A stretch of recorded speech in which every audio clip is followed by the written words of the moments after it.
Ito nga yung panahon na hindi ko pa rin nare-realize na aalis na ako, guys.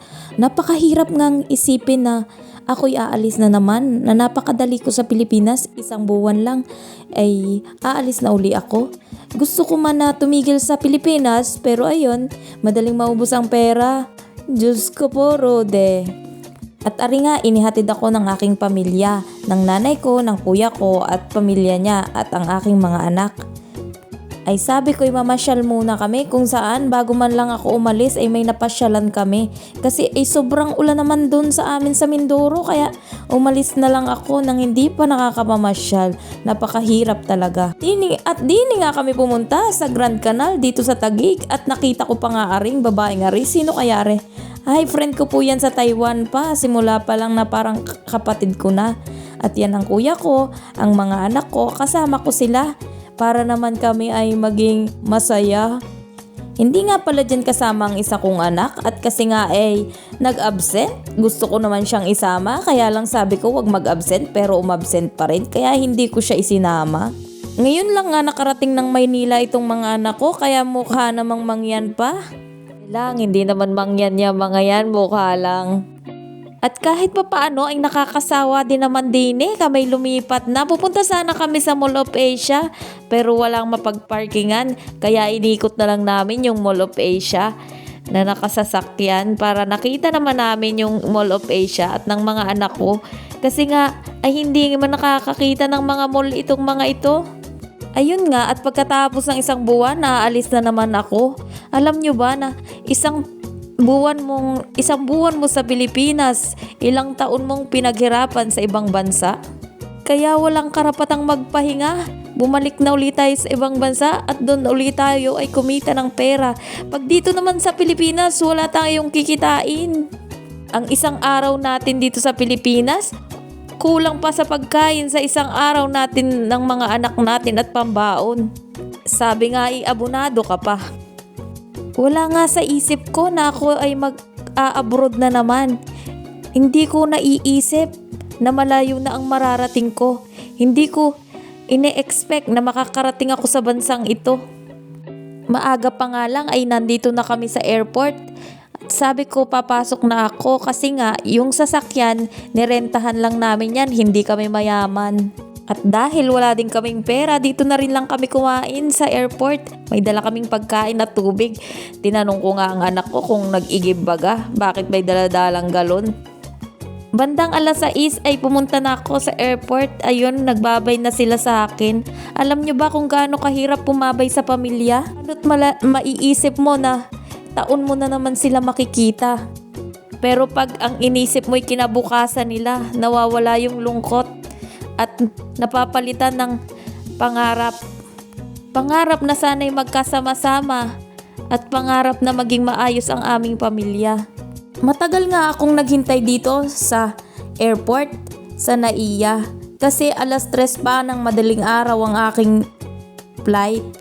Alas 4 nga ay nakasakay na ako sa eroplano. Makakarating ako ng alas 6 sa Taiwan. Kasi nga ang first stopover ko ay Taiwan. Siyempre, isang buwan akong nawala sa Taiwan kaya ayun, na-miss ko agad. Pero di ko ine-expect dahil ang biyahe ko, dumating ako sa Taiwan ay 1 oras at kalahati lang, napakabilis. 5:30 lang nakarating na ako sa Taiwan, madilim pa sa Taiwan. Hindi naman nga malayo ang Taiwan sa Pilipinas, pero hindi mo kayang languyin, hindi mo kayang lakarin, kundi eroplano lang. Pagkalanding ko nga ng Taiwan, ay ako'y gustong lumabas. Hindi pala pwede basta lumabas dito pag mag-stop over ka, dumaan pa rin ako sa immigration. Kaya ayun, lumabas din ako, may mga pinirmahan pa ako, tiningnan nila ang papers ko at ang aking ARC. Yung ARC ko, Alien Residence sa Taiwan, hindi pa siya na-expert kasi kakakuha ko pa lang yon. Pero nag-resign ako sa trabaho kaya hindi ko na pwedeng gamitin yon. At ako ngay nagpunta sa aking BFF na plastic. Ayan nga. At dahil mayaman daw siya, ililibre naman ako sa Starbucks. Napakagaling naman. Hindi ko alam kung natutuwa ba siyang nandito ako sa Taiwan or natutuwa siya kasi tuluyan na kaming magkakalayo at hindi kami basta magkikitang dalawa. Ay tingnan nyo naman ang pagmumukha niya, halatang nakikipagplastikan lang. Ay Diyos ko po, Rudy nang. Abay habang pinapakain ho ako ay sinasabi kung anong presyo ng kinakain ko. Ay digay, hindi ka makakain ng ayos. Ay Diyos ko po nga Rudy. Ay joke lang naman po at ayan naman po ay napakabait na tao para pong daga. At ayan na nga po at ako'y nagpalimos na at kulang nga ho ang aking perang dala. Nagpalimos ako sa Taiwan.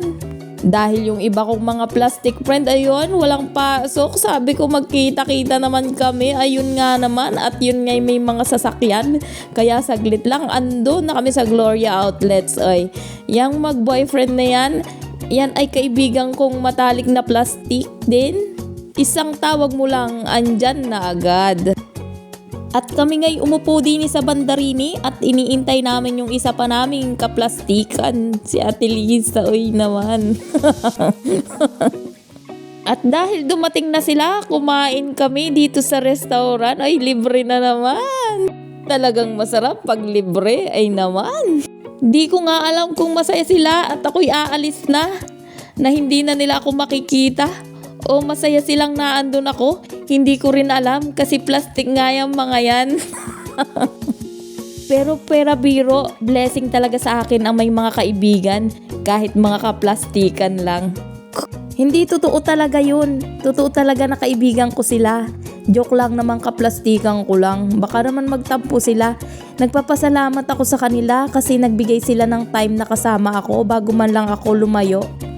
Pagkatapos nga namin kumain, ay ako'y inihatid din nila sa airport.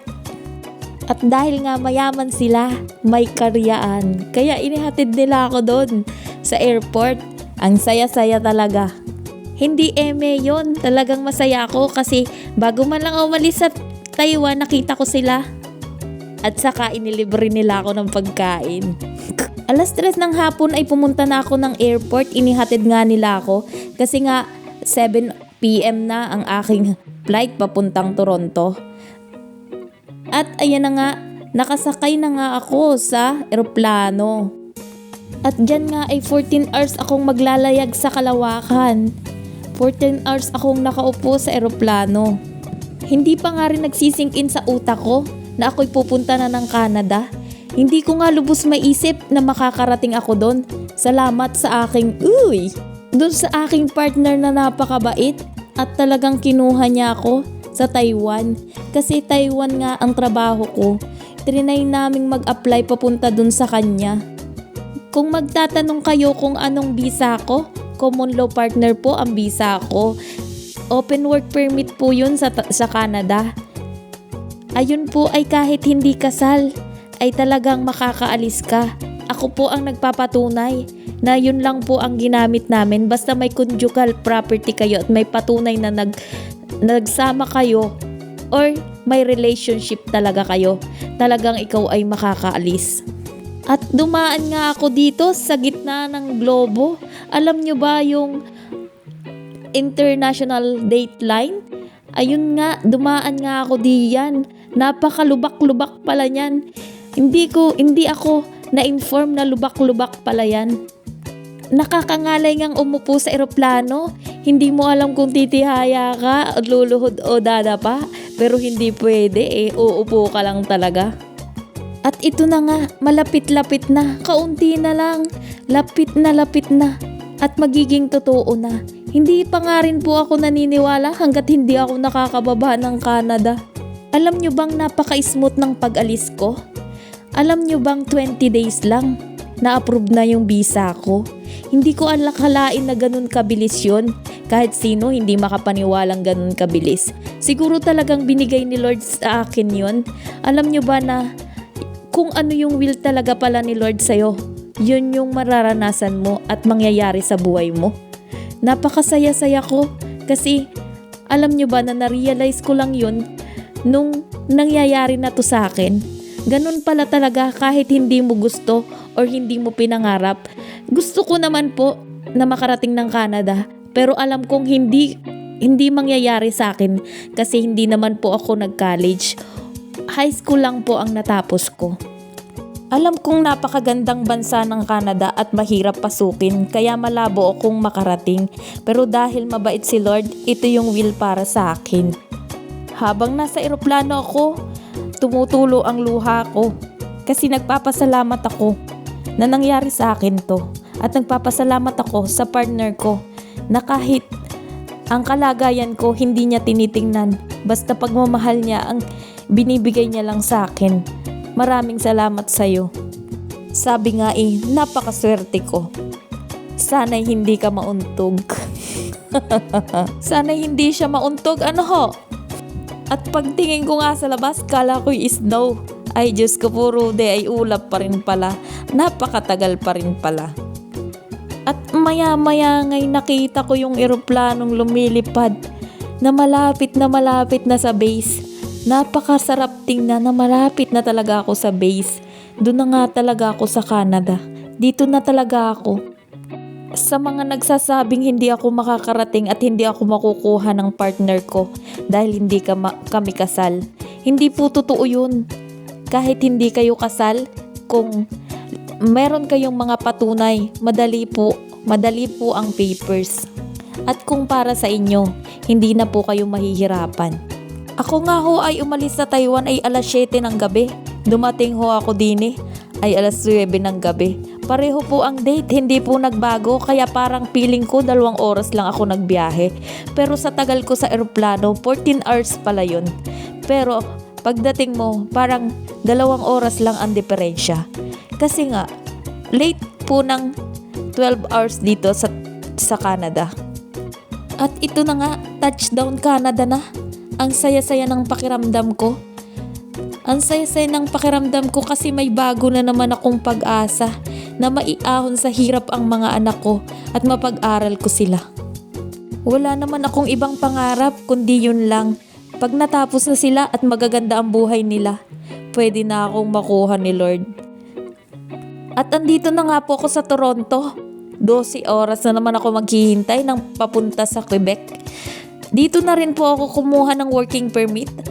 At yung sinasabi nila na mahirap daw kumuha ng working permit, maling-mali po. Napakadali. Konti lang yung tinanong sa akin. Napaka-smooth talaga nung proseso na nangyari sa akin. Tinanong lang ako kung nandito daw yung asawa ko. Umuo naman po ako, sabi ko boyfriend ko. Sabi asawa ko na daw yun. Ayaw nila pumayag. Kasi nga daw, pag nagsasama na, is asawa na. Tapos, tinanong nila kung mag-aano ako dito. Sabi ko lang, ay, mag-aano ako, magtatrabaho. At ayun, pinabayaan na nila ako, binigay ng working permit ko. At ito nga, sakay na uli ako ng patatlong eroplano, papunta na sa Quebec.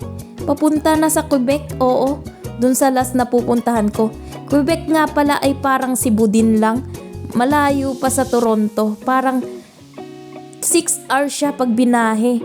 Pero pag ineroplano mo, ayun, makaka 1 hour lang.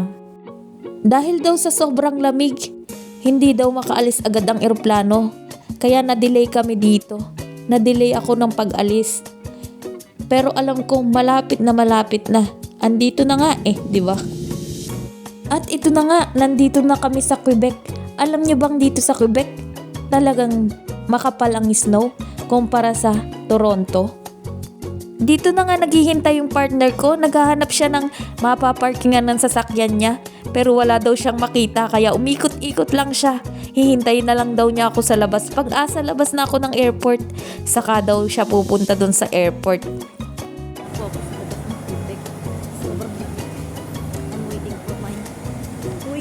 My boyfriend, my asawa. I'm looking for him.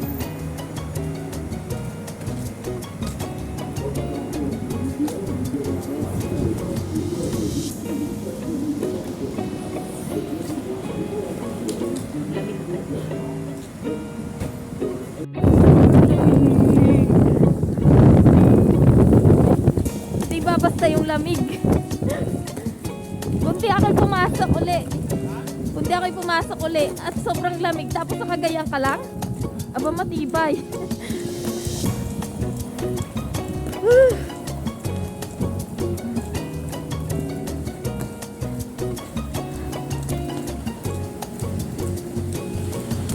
Sobrang lamig pala dito sa Quebec.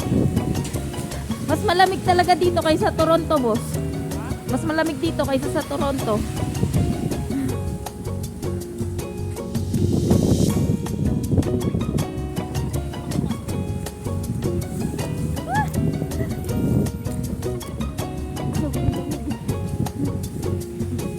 Dito na. Sobrang lamig. Ang bango naman ng car ni boss.